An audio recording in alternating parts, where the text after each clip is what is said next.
Hello students, आज मैं आपको कराने जा रही हूँ पुनरावृत्ति विधि और न्यूटन रैप्सन मेथड। तो पुनरावृत्ति विधि द्वारा समीकरण 2x is equal to cos x plus 3 2x is equal to, ठीक है, और का मूल सही 3 दशमलव स्थानों तक ज्ञात कीजिए। तो देखिए, मैंने आपको पिछले में जो मिथ्या स्थिति विधि और बाइसेक्शन मेथड के क्वेश्चंस लिए थे। आज हम ले रहे हैं इटरेशन मेथड। इटरेशन मेथड में हम क्या करते हैं कि जो हमें फंक्शन दिया हुआ होता है उसको इन टर्म्स ऑफ एक्स निकाल लेते हैं। X is equal to 5x, फिर चेक करते हैं कि यदि 5-x है वो लेस देन 1 होगा तो हम इटरेशन मेथड को काम में ले सकते हैं। यहाँ हमने f(x) इज इक्वल टू जो हमें 2x minus cos x minus 3 is equal to 0 लिखा दिया हुआ था, उसको हमने लिख दिया x is equal to half cos x plus 3 which is 5x। तो x is equal to 5x, so here 5x is equal to half of cos x plus 3। तो 5-x हो गया माइनस का half sine x which is obviously less than 1। Modulus of 5-x must be less than 1। तो iteration method जो है या जो पुनरावृत्ति विधि है वो एप्लीकेबल है।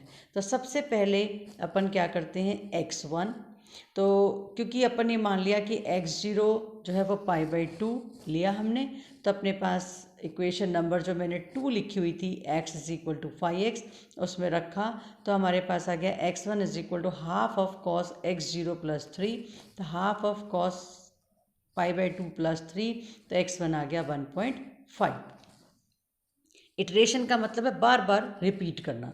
तो सेकेंड अप्रॉक्सीमेशन क्या हो गया, जो x0 था उसकी जगह में x1 सब्सटीट्यूट कर देंगे, तो x2 is equal to half of cos 1.5 plus 3, calculate किया तो 1.53 आ गया, 5353।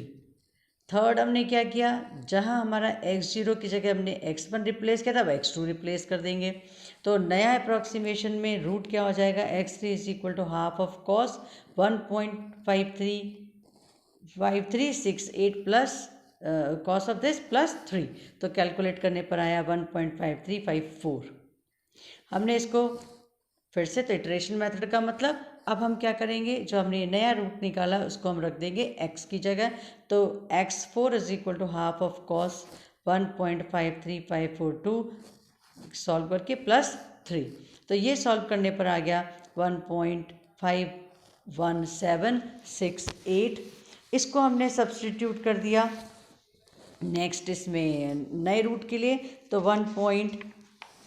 ये हमारे पास सॉल्व करने पर आया था नया अप्रॉक्सीमेशन x5, वो फिफ्थ अप्रॉक्सीमेशन, तो half of cos of 1.51768 plus 3 solve करने पर आ जाएगा हमारे पास में 1.52654। इसको सिक्स्थ अप्रॉक्सीमेशन हो गया x6 is equal to half of cos 1.52654 solve करके प्लस 3, तो हमारे पास सॉल्व करने पर आ जाएगा 1.5221। अब इस तरह से हम इन वैल्यूज़ को सब्सटीट्यूट करते गए, तो हमारे पास जो एट्थ अप्रॉक्सीमेशन था वो था 1.52322, और जो नाइन्थ अप्रॉक्सीमेशन था वो था 1.523, और जब हमने यहाँ पर 37, तो लगभग 1.523 और 1.5237, तो ये लगभग बराबर हैं, तो हमारा आंसर हो जाएगा 1.524। नेक्स्ट है हमारा आपको दिया है x इज इक्वल टू 0.12 से स्टार्ट करते हुए पुनरावृत्ति विधि द्वारा x is equal to 0.21 sine 0.5 plus x is equal to 0 को हल करना है। तो हमें फंक्शन की वैल्यू दे रखी है x is equal to 0.21 sine 0.5 plus x, और इटरेटिव मेथड काम में लेना। यहाँ हमें स्टार्टिंग में ही वैल्यू दे दी गई है, तो पहले हम चेक कर लें x is equal to 0.21 sine 0.5 plus x, इसको 5x माना, 5-x चेक किया, 5-x इज लेस देन 1, जो कि अपने पास आ रहा है 0.21 कॉस ऑफ 0.52 प्लस x। तो हमारे पास जब अपने इसको सॉल्व किया तो x इज इक्वल टू 0.12 पर, तो ये लेस देन 1 है, इसलिए इटरेशन मेथड इज एप्लीकेबल। तो इटरेशन मेथड यदि एप्लीकेबल है तो हमने अपना इटरेशन मेथड में पहला जो रूट हमने काम में ले लिया वो आ जाएगा हमारे पास में 0.12। तो x1 इज इक्वल टू, जो अपने पास वैल्यू दी हुई थी 0.21 साइन ऑफ 0.5 प्लस 0.12, सॉल्व करने पर आ गया 0.0023। ये फर्स्ट अप्रॉक्सीमेशन, पहले था 0.12, अब आ गया 0.0023। फिर हमने इस 0.0023 को रख दिया x की जगह, तो हमारा नया अप्रॉक्सीमेशन यानी सेकंड अप्रॉक्सीमेशन आ गया 0.00106। इसी तरीके से हमने फोर्थ अप्रॉक्सीमेशन कैलकुलेट किया, तो अपने पास थर्ड आया था 0.00184 और फिफ्थ भी आ गया, फोर्थ भी आ गया हमारे पास 0.00184। So answer is 0.00184। नेक्स्ट हमारा न्यूटन रैप्सन मेथड से निम्न समीकरणों को हल करना। अब न्यूटन रैप्सन मेथड में हमें फंक्शन दे रखा है F X is equal to 2x minus log of x to the base 10 minus 6 is equal to 0। इसको मैंने मान लिया फर्स्ट इक्वेशन। तो एफ डैश एक्स हो जाएगा 2 minus half 1 upon X log of e to the base 10, that is 2 minus 1 upon X 0.43429।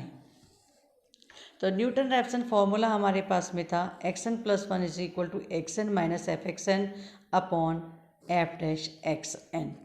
तो x n as it is minus जो अपना एफ एक्स है उसकी वैल्यू रख दी 2xn minus log of 10 to the base log x to the base 10 minus 6 upon 2 minus 1 upon x to the power n 0.43429। अब अपने पास जब सॉल्व किया इसको, तो हमारे पास सॉल्व करने पर एक इक्वेशन नंबर a बन रही है, जिसको मैंने लिखा है एक्स एन, पूरा सिंप्लीफाई कर दिया इसको, और log of X N to the base 10 plus 5.56571 upon 2xn minus 0.43429। अब हमने कैलकुलेट किया F3 F4। तो F3 is less than 0, F4 is greater than 0। मैंने आपको पहले भी बताया था कि अब 3 और 4 तो आ गया, अब अपन इसके बीच का पॉइंट और ले लेते हैं, जिससे हमें कैलकुलेशन ज़्यादा अच्छी और कम टाइम में मिल जाएगी। तो हमने 3.5 चेक किया, 3.5 चेक किया तो हमारे पास आ गया ग्रेटर देन 0। अब क्योंकि 3.5 ग्रेटर देन 0 है और 3 लेस देन 0 है, तो रूट किस किस के बीच में हो गया, 3 और 3.5 के बीच। अब अपन ने इसको अप्रॉक्सीमेट मान लिया 3.2। तो फर्स्ट अप्रॉक्सीमेशन हो गया हमारे पास में x1 is equal to 3.2 log of 10। हम इस पर भी वैल्यू अप्रॉक्सीमेट मान रहे हैं कि दोनों के बीच में आ रहा है, तो हमें क्योंकि एग्जैक्ट तो पता नहीं, एग्जैक्ट अब हम कैलकुलेट करेंगे। तो 3.2 log of 3.2 to the base 10 plus 5.567 upon 2 into 3.2 minus 0.43429। Solve करने पर आ गया 3.256। सेकेंड अप्रॉक्सीमेशन में X N plus 1 is equal to x N था, तो यहाँ पे x2 is equal to x1 हो जाएगा। तो जहाँ x0 था वहाँ x1 आ जाएगा, और जहाँ x1 था वहाँ x2 आ जाएगा। तो सॉल्व करने पर हमारे पास आ जाता है 3.256। तो पहली वैल्यू कितनी थी, 3. जब अपन ने फर्स्ट अप्रॉक्सीमेशन 3.2, फिर 3.256, फिर आ गई 3.256, तो अप्रॉक्सीमेट रूट हो जाएगा 3.256। नेक्स्ट है हमारा log of x minus cos X is equal to 0। तो अपन ने F X is equal to मान लिया log of x minus cos X, F dash x is equal to 1 upon X plus sine X. तो अपन ने Newton Raphson method काम में लिया, तो x N plus 1 is equal to x N minus F x N upon F dash x N. तो अपन इसको वैल्यूज़ को सब्सटीट्यूट कर दें, तो हमारे पास आ जाएगा X N minus log of X N minus cos of X N upon 1 upon X N plus sine X N.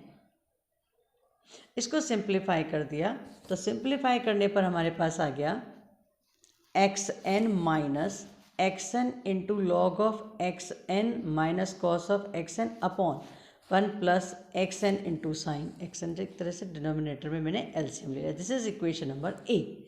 अब इस इक्वेशन नंबर ए में हम जो हमारे रूट्स आए थे उनके बीच की वैल्यूज हम ले रहे हैं। तो हमारे पास पहली है F1, कैलकुलेट किया F1 देन f1.2, तो f1 is negative and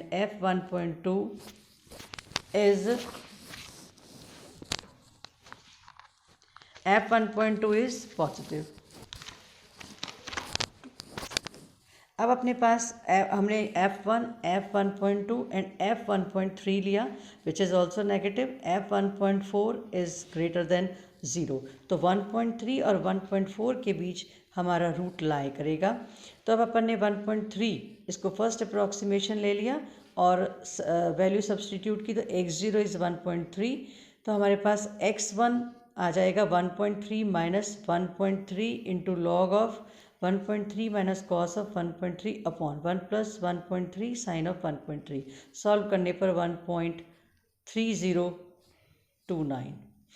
second approximation में हमारा रूट जो फर्स्ट रूट आया 1.3029 फर्स्ट अप्रॉक्सीमेशन, इस वैल्यू का सब्सटीट्यूट करेंगे तो x2 हो जाएगा x1 minus x1 into log of x1 minus cos x1 plus upon 1 plus x1 into sine x1। तो अब x0 को तो रिप्लेस कर देंगे हम x1 से और x1 को रिप्लेस कर देंगे x2 से, जो कि हमारा नया अप्रॉक्सीमेट रूट होगा। तो अब x1 की वैल्यू हो जाएगी 1.3029 सब्सटीट्यूट की, और अपन ने कैलकुलेटर से जो वैल्यू सब्सटीट्यूट करके निकाला वो आया 1.3029। तो अपना सेकंड अप्रॉक्सीमेशन भी 1.302 और फर्स्ट भी 1.302, तो अपन रिक्वायर्ड रूट कह सकते हैं 1.3029। अब मैं एक क्वेश्चन ले रही हूँ f(x) is equal to 3x minus cos of x minus 1 is equal to 0।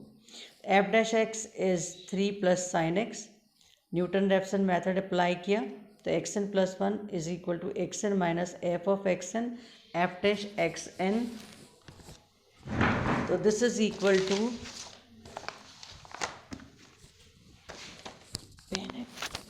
तो अपने पास हो जाएगा। अब इसमें हमने xn plus 1 is equal to xn minus 3xn minus cos of xn minus 1 upon 3 plus sine xn। अब अपन ने xn plus 1 is equal to xn minus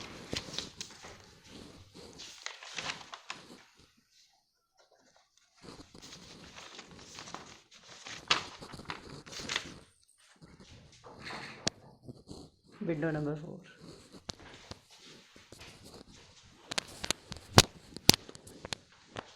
अब अपने पास में